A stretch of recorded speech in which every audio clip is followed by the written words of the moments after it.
ఓం గంగణపతే నమ ఐం సరస్వత్యై నమ శివాయ గురువే నమ జయ గురు దత్తాత్రేయాయ నమ మాతృభ్యో పితృభ్యో గురుభ్యో ఋషుభ్యో నమో నమ యా దేవీ సర్వభూతేషు మాతృరూపేణ సంస్థితా నమస్తస్తే నమస్తస్తే నమస్తస్తే నమో నమ.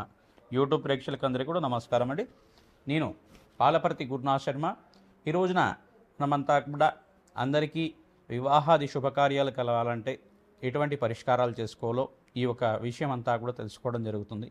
ఈ రోజున ప్రధానంగా ఈ యొక్క శీఘ్రంగా కళ్యాణ యోగం కావాలంటే మేషాది ద్వాదశ రాశుల వాళ్ళకి జ్యేష్ఠమాస ఫలితాలతో భాగంగా విశేషంగా అందరికీ కూడా అఖండ రాజయోగంతో ధనప్రాప్తి కలగాలన్నా వివాహయోగం సిద్ధించాలన్నా వాళ్ళకి ప్రధానంగా అందరి జాతకులకు కూడా గురుబలం పెరిగి శుక్రబలం ప్రధానంగా ఏ గ్రహాలంతా కూడా కారణమవుతాయంటే వివాహానికి ప్రధానంగా లగ్న చక్రవశాత్తు సప్తమ స్థానాధిపతి సప్తమాధిపతి కానీ దశ అనేది పంచమాధిపతి దశలో కానీ మరియు లగ్నాధిపతి యొక్క దశలో అంతర్దశలో కానీ వివాహాది శుభకార్యాలు జరగడానికి అవకాశం ఉంటుంది. ప్రధానంగా ఈ యొక్క ప్రతి ఒక్క జాతకుడు గురుబలము శుక్రబలం అంతా కూడా శుక్రుడు అంతా కూడా కలత్రకారకుడు అవుతాడు. ప్రధానంగా బృహస్పతి అంతా కూడా ఈ యొక్క వంశాభివృద్ధికి మరియు గురుబలం పెరుగుతుంది కనుక శీఘ్రంగా ఆ కళ్యాణ యోగం కావడానికి ఆస్కారం ఉంటుంది. అతిశీఘ్ర కళ్యాణ యోగం కావడానికి ఆస్కారం ఉంటుంది. మరియు ప్రధానంగా ప్రతి ఒక్క జాతకుడు అంతా కూడా జన్మజాతకాన్ని కుండలనంతా కూడా చూపించుకోవడం ప్రధానంగా లగ్న చక్రవశాత్ కానీ నవాంశవశాత్ కానీ దశ వింశోత్తర దశ విధానంగా కానీ సప్తమాంశ దశాంశ అనేది పంచమాంశ అనేది యొక్కరంగా చూసుకోవాల్సి ఉంటుంది. అంశచక్రంలో ప్రధానంగా చూసుకుంటే కనుక ఈ యొక్క దశలంతా కూడా చూసుకోవడం షష్టాంశ అనేది చూసుకోవడం కానీ వివాహాది శుభకార్యాలు జరగడానికి ప్రధానంగా గ్రహాల యొక్క స్థితిగతి మేరకి గోచారరీత్యా గ్రహాల యొక్క స్థితిగతి చూసుకోవాలి. జన్మజాతకమే ప్రధానమైన జాతకంగా ఉంటుంది. ప్రతి విషయంలో కూడా ప్రధానంగా మేషాది ద్వాదశ లగ్నాలు ప్రధానంగా మేషాది మీనం పర్యంతం అంతా కూడా మేషాది మీనం పర్యంతం అంతా కూడా ప్రతి ద్వాదశ లగ్నాల జాతకులంతా కూడా ఎటువంటి లగ్నాల వాళ్ళకి శీఘ్రంగా కళ్యాణ యోగం అవడానికి పరిష్కారం చెప్పుకోవడం ఉంటుంది. మరియు రాశుల వాళ్ళకు కూడా అదే అన్వయం చేయడం జరుగుతుంది. ప్రతినిత్యం కూడా ప్రతి విషయంలో కూడా గణపతి ఆరాధన చేసుకోవడం వల్ల విఘ్నాలు తొలగిపోతాయి. ఆటంకాలు వివాహాది శుభకార్యాలు జరిగేటప్పుడు కానీ ఆటంకాలంతా కూడా తొలగిపోయి శీఘ్రంగా వివాహ యోగం కలగడానికి గురుబలం పెరగడానికి పరిష్కారం చెప్పడం జరుగుతుంది. శుక్రబలము అంగారక బలము చంద్రబలము ఈ యొక్క సప్తమాధిపతి యొక్క దశ ఏ యొక్క స్థానాల్లో ఉంది, గోచారరీత్యా ఏ రకంగా ఉంది, మరియు పంచమాధిపతి యొక్క రంగా ఉన్నారు లేదా సంతానకారకుడు మరియు ఉద్యోగకారకుడైన గ్రహం అంతా యోగకరంగా ఉందా లేదా, పంచమంలో ఏ గ్రహాలు ఉన్నాయి, పాపగ్రహంతో కలిసి ఉన్నాయా లేదా, ఈ యొక్క శనీశ్వరుడు వీక్ష అంతా కూడా సప్తమ స్థానంలో ఉందా, ప్రధానంగా శనీశ్వరుడు అంతా కూడా శని లగ్నవశాత్తు అంతా కూడా చూసుకోవడం జరుగుతుంది. ప్రతినిత్యం కూడా ఒక జాతకాన్ని చూసుకున్నప్పుడు విశ్లేషణ చేసుకున్నప్పుడు కూడా ప్రతినిత్యం కూడా లగ్న చక్రాన్ని ప్రధానంగా లగ్న కుండలిని మరియు గోచార చక్రాన్ని రెండు కూడా అన్వయం చేసుకోవాలి, కంపేర్ చేసుకొని చూసుకుంటూ ఉండాలి ప్రతినిత్యం కూడా. మరియు ప్రధానంగా చూసుకుంటే కనుక వివాహాది శుభకార్యాలు జరగాలంటే ప్రధానమైన కారణం ఏంటిదంటే యోగం అనేది ఉందా లేదా. జన్మజాతకంలో వివాహ యోగం అందుకు ఆలస్యం అవుతుంది. ప్రధానమైన కారణాలు ఏంటిదంటే అంగారక దోషం కానీ పితృదోషం పితృశాపం కానీ ప్రధానంగా చూసుకుంటే కనుక కాలసర్ప దోషం ఉంటే కూడా ఈ యొక్క వివాహం ఆలస్యం అవడం కానీ లేదంటే సంతానం ఆలస్యం అవడం కానీ ఈ యొక్క కారణం అలా చెప్పడం జరుగుతుంది. ఇదొకటి కారణం కాకుండా స్త్రీ శాపం అనేది ఉంటుందన్నమాట. స్త్రీ శాపం అనేది ఉంటుంది, స్త్రీ దోషం కానీ స్త్రీ శాపం అనేది ఉంటుంది. ఈ యొక్క చతుర్థ స్థానం శాతం అని చెప్పేసి అంటారు. లేదు సప్తమ స్థానంలో కొన్ని గ్రహాల యొక్క కలిక బట్టి దాని యొక్క స్థానాన్ని అష్టమ స్థానంలో కూడా చూసుకుంటూ ఉంటారు. కొన్ని స్థానాలు బట్టి గ్రహాల యొక్క స్థితిగతి మేరకు అంతా కూడా ఈ దోషం అనేది ప్రామాణికంగా చెప్పడం జరుగుతుంది. మరియు ఇదొకటే కాకుండా శనీశ్వరుడు వీక్షణ అంతా కూడా ప్రధానంగా సప్తమ స్థానం మీద ఉందా, పంచమ స్థానం మీద ఉందా, శనీశ్వరుడు అంతా కూడా యోగకరంగా ఉన్నారా లేదా, శనీశ్వరుడు యొక్క దశ నడుస్తుందా, ఏ దశ ప్రధానంగా చూసుకుంటే వివాహాది శుభకార్యాలు జరగాలంటే కనుక వివాహ యోగం కలగాలి. జాతకంలో వివాహ యోగంగా అతి శీఘ్రంగా కలగాలంటే ప్రధానంగా చేసుకోవాల్సిన పరిష్కారం ఏంటిదంటే ఈ యొక్క శివపార్వతుల కళ్యాణ ఘట్టాన్నంతా కూడా పారాయణంలాగా చేసుకుంటుండడం, అంటే ప్రవచనంలాగా వింటుండడం. శివపార్వతుల కళ్యాణం అంతా కూడా ఏ రకంగా జరిగింది, అసలు ఆ యొక్క శివపార్వతుల కళ్యాణం జరగడానికి పార్వతీదేవి ఎటువంటి తపస్సు ఆచరించింది, సాక్షాత్ పరమేశ్వరుడు అంతా కూడా భర్తగా పొందాలంటే ఎటువంటి తపస్సునంతా కూడా ఆచరించింది, ఎటువంటి యజ్ఞాతకృతలు ఆచరించింది అమ్మవారంతా కూడా, ఎటువంటి ఉపాసనంతా కూడా చేసింది అమ్మవారు, ఆ విశేషాలంతా కూడా చేసుకోవడం ప్రధానంగా. ప్రతినిత్యం కూడా ఈ యొక్క పార్వతి కళ్యాణ ఘట్టం అంటే శివపార్వతుల కళ్యాణ ఘట్టాన్ని అంతా కూడా ఆ యొక్క శివపార్వతుల కళ్యాణం వివాహ యోగం కలగాలంటే ఆ ప్రవచనంలాగా కథనంతా కూడా వినడం వల్ల శీఘ్రంగా కళ్యాణ యోగం కలగడానికి ఆస్కారం ఉంటుంది. సీతారాముల కళ్యాణ ఘట్టం అంతా కూడా ఎక్కడి నుంచి ప్రధానంగా చూసుకుంటే కనుక శివధనుర్భంగం దగ్గర నుంచి శివ యొక్క సీతారాముల కళ్యాణం వరకు, ఆ ఘట్టం వరకు అంతా కూడా ప్రతినిత్యం కూడా ఈ యొక్క పారాయణంలాగా ప్రవచనంలాగా వింటుండడం, ప్రతినిత్యం కూడా ఆ యొక్క కళ్యాణ విశేషాలంతా కూడా ఎటువంటి మంత్రాలంతా కూడా యోగకరంగా ఉంటాయి. ప్రధానంగా చూసుకుంటే విశ్లేషణ అంతా కూడా ఉంటుందన్నమాట. ప్రతి ఒక్క దేవత ఆవాహనం చేసుకోవడం కానీ ప్రతినిత్యం కూడా ఈ యొక్క వివాహం అనేది ప్రధానంగా చూసుకుంటే ఒక దాంపత్య జీవితం అనేది చాలా మంచిది. హైందవ ధర్మంలో అంతా కూడా చాలా యోగకరమైన జీవితం అనేది చాలా విశిష్టత అనేది ఉంటుందన్నమాట.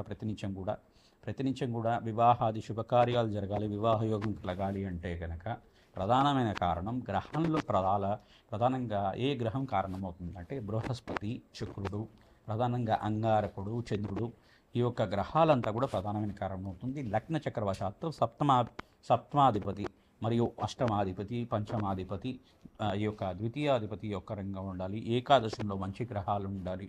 ఈ యొక్క గ్రహాల యొక్క వీక్షణ అంతా కూడా గోచారరీత్యా కూడా బాగుండాలి. గోచారరీత్యా ఈ ప్రధానమైన గ్రహాలు యోగకరంగా ఉండాలి. ఈ యొక్క కారణం అంతా కూడా చూసుకుంటూ ప్రధానంగా ఇటువంటి దోషాలు ఉన్నాయి, జాతకరీత్యా ప్రధానమైన దోషాలు ఉన్నాయి లేదా చంద్రలగ్నవశాత్తు అంగారక దోషం ఉందా, శుక్రలగ్నవశాత్తు అంగారక దోషం ఉందా, లగ్నవశాత్తు అంగారక దోషం ఉందా, లేదు 1, 4, 7, 8, 12 స్థానంలో అంగారకుడు దుస్థానంలో ఉన్నారా, పాపగ్రహంతో పాటు రాహుతో పాటు కేతుతో పాటు కలిసి ఉన్నారా, ఆ గ్రహాల యొక్క స్థితిగతి వెనక్కి కొన్ని లగ్నాలకి కుదోషం ఉండదు అంటారు, కొన్ని రాశుల వాళ్ళకి అసలు కుదోషం వర్తించదు అంటారు. కానీ ఏంటిదంటే పరోక్షంగా కానీ ప్రత్యక్షంగా కానీ ఈ యొక్క లగ్నవశాత్తు గ్రహాల యొక్క స్థితిగతి మేరకి వాళ్ళకంతా కూడా ఏదో ఒక దోషానికి కారణమవుతుంది. వాళ్ళ పూర్వజన్మ సిద్ధాంతం ప్రకారంగా ఈ జన్మ సిద్ధాంతం ప్రకారంగా కానీ ప్రతినిత్యం కూడా దోషాలకి పరిహారం చేసుకోవడం వల్ల దైవ బలమే కాపాడుతుంది. ప్రతినిత్యం కూడా భగవంతుడు ఆరాధన చేసుకోవడం వల్ల, జగన్మాత ఆరాధన చేసుకోవడం వల్ల ప్రతినిత్యం కూడా ఎవరైతే కనుక కుంకుమార్చన చేసుకుంటూ ఉంటారో, ప్రధానంగా ఖడ్గమాల స్తోత్రంతోటి ఎవరైతే కనుక అమ్మవారికి నిత్యం కూడా కుంకుమార్చన చేసుకొని వాళ్ళ పనులంతా కూడా చేసుకోవడం వల్ల ప్రతినిత్యం కూడా అఖండమైన ఐశ్వర్యము, వివాహ యోగం సిద్ధించడానికి, అఖండ సౌభాగ్యం, దీర్ఘ సుమంగళి యోగం సిద్ధించడానికి అవకాశం ఉంటుంది. చాలా విశిష్ట అనేది ఉంటుంది. ప్రధానంగా వివాహ యోగానికి చాలా విశిష్టత అనేది ఉంటుంది మన హైందవ ధర్మంలో అంతా కూడా. ఈ విశేషాలంతా కూడా మేషాది ద్వాదశ రాశుల వాళ్ళకి ఎటువంటి ఫలితాలు చేసుకోవడం వల్ల, ఎటువంటి హోమాది కార్యక్రమాలు చేసుకోవడం వల్ల శీఘ్రంగా వివాహ యోగం అవుతుంది. మీ జన్మ జాతకాన్ని అంతా కూడా విశ్లేషణ చేసుకుంటూ మీరంతా కూడా అన్వయం చేసుకోవాలి. గోచారరీత్యా గ్రహాల యొక్క స్థితిగతి ఏ రకంగా ఉంది, దీన్నంతా కూడా కంపారిజన్ చేసుకొని ఈ సంవత్సరం అంతా కూడా వివాహ యోగం కలగాలంటే ఎటువంటి పరిష్కారాన్ని చేసుకోవాలనేది చేసుకుంటూ ఉండాలన్నమాట.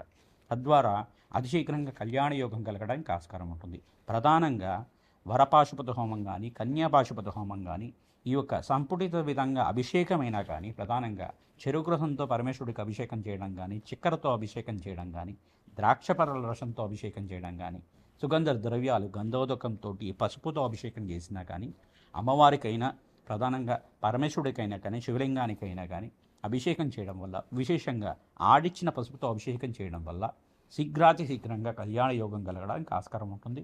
ప్రధానంగా జన్మ జాతకమే ప్రధానంగా జాతకంగా ఉంటుంది. కావున ప్రతినిత్యం కూడా దత్తాత్రేయ ఆరాధన, మేధా దక్షిణామూర్తి ఆరాధన, వారాహీదేవి ఆరాధన అంతా కూడా ఈ జ్యేష్ఠ మాసంలో నుంచి ప్రధానంగా ఆషాఢ మాసం ఎప్పుడైతే ప్రారంభమవుతుందో ఆషాఢ మాసం పాడ్యం నుంచి దశమి దాకా అంతా కూడా గుప్త నవరాత్రులు అంటారు. వారాహీదేవి నవరాత్రుల్లో అంతా కూడా ఎవరైతే కూడా సాత్విక ఆరాధనంగా ఈ యొక్క వారాహిదేవి ఆరాధన అంతా కూడా చేసుకోవడం, అష్టోత్తర నామాలతో చేసుకోవడం వల్ల, కుంకుమార్చన చేయడం వల్ల, విశేషంగా పసుపుతో అమ్మవారికి అంతా కూడా అభిషేకాది కార్యక్రమాలు అమ్మవారి దేవాలయంలో కానీ, వారాహిదేవి దేవాలయంలో కానీ ఆడిచ్చిన పసుపుతో అభిషేకం చేసుకోవడం వల్ల శీఘ్రంగా శత్రుబాధ నివారణ జరిగి శీఘ్రంగా అంతా కూడా మీకు ఆర్థికంగా ఉన్నత స్థితి కలిగే అష్టైశ్వర్య యోగం సిద్ధిస్తుంది. వివాహాది శుభకార్యాలు జరగడానికి ఆస్కారం ఉంటుంది. వివాహ యోగం కలగడానికి ఆస్కారం ఉంటుంది.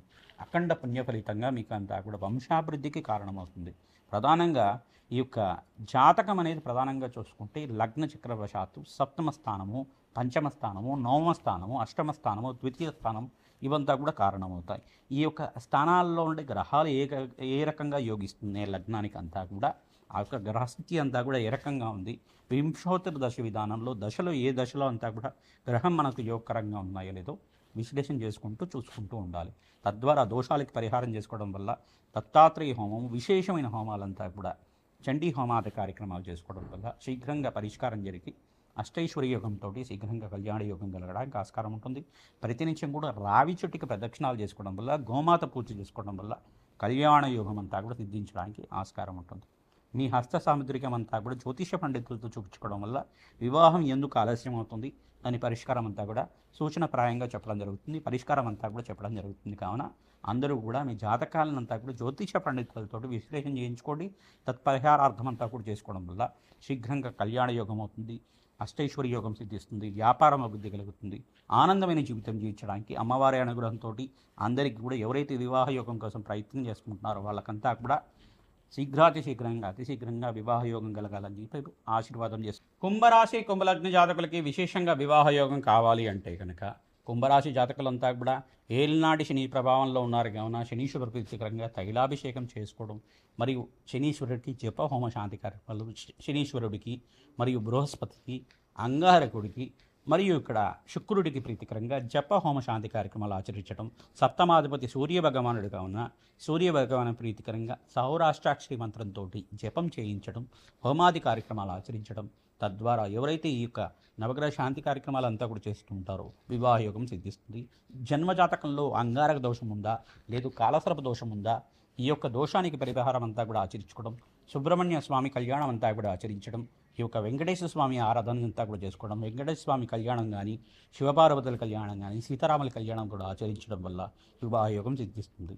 బాగా గురుబలం సిద్ధించాలి, మంచి కన్యా యోగం అనేది సిద్ధించాలి అంటే మంచి శీఘ్రంగా వివాహ యోగం కలగాలి అని చెప్పేసి అని అనుకునేవాళ్ళు విశేషంగా లక్ష్మీ నరసింహస్వామి ఆరాధన అంతా కూడా చేయాలి. విశేషంగా పసుపుతో అభిషేకం చేయించడం, వారికి యొక్క లక్ష్మీ నరసింహస్వామి దేవాలయంలో అంతా కూడా స్వాతి నక్షత్రం రోజున కానీ, పౌర్ణమి వేళలో కానీ, శనివారం రోజున కానీ, గురువారం రోజున కానీ, శుక్రవారం రోజున కానీ ఈ యొక్క స్వామివారి ప్రీతికరంగా అభిషేక హోమాది కార్యక్రమాలు ఆచరించడం, ప్రతినిత్యం కూడా ఎక్కడైతే కనుక లక్ష్మీ నరసింహస్వామి కళ్యాణం చేస్తుంటారో ఆ దేవాలయంలో అంతా కూడా మీ గోత్రనామంతో లక్ష్మీ నరసింహస్వామి కళ్యాణం అంతా కూడా చేయడం, హోమాది కార్యక్రమాలు ఆచరించడం, అవకాశం ఉంటే కనుక తోచిన విధానంగా అన్నదానం చేయడం వల్ల శీఘ్రంగా కళ్యాణ యోగం సిద్ధిస్తుంది.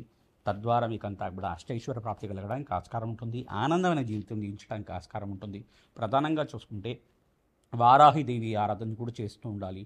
వారాహిదేవికి ప్రీతికరంగా హోమాది కార్యక్రమాలు చేసుకోవడం వల్ల శీఘ్రంగా కళ్యాణ యోగం సిద్ధిస్తుంది. రాజశ్యామల హోమాది కార్యక్రమం చేసుకోవడం వల్ల కళ్యాణ యోగము అష్టైశ్వర్య ప్రాప్తి కలగడానికి ఆస్కారం ఉంటుంది. ప్రతినిత్యం కూడా దత్తాత్రేయ స్వామి వారి ఆరాధన కూడా చేసుకోవాలి. ఓం స్మరణ మాత్రైన సంతుష్టాయ దత్తాత్రేయ స్వామిని నమః నామంతో ప్రతినిత్యం కూడా అర్చన చేసుకోవడం వల్ల స్వామివారి ప్రీతికరంగా చేసిన వాళ్ళకి దత్తాత్రేయ పుణ్యక్షేత్ర దర్శనాలు ఆచరించండి. తద్వారా దేవాలయ ప్రాంగణంలో బీదవాళ్ళకంతా కూడా అన్నదానం చేయండి.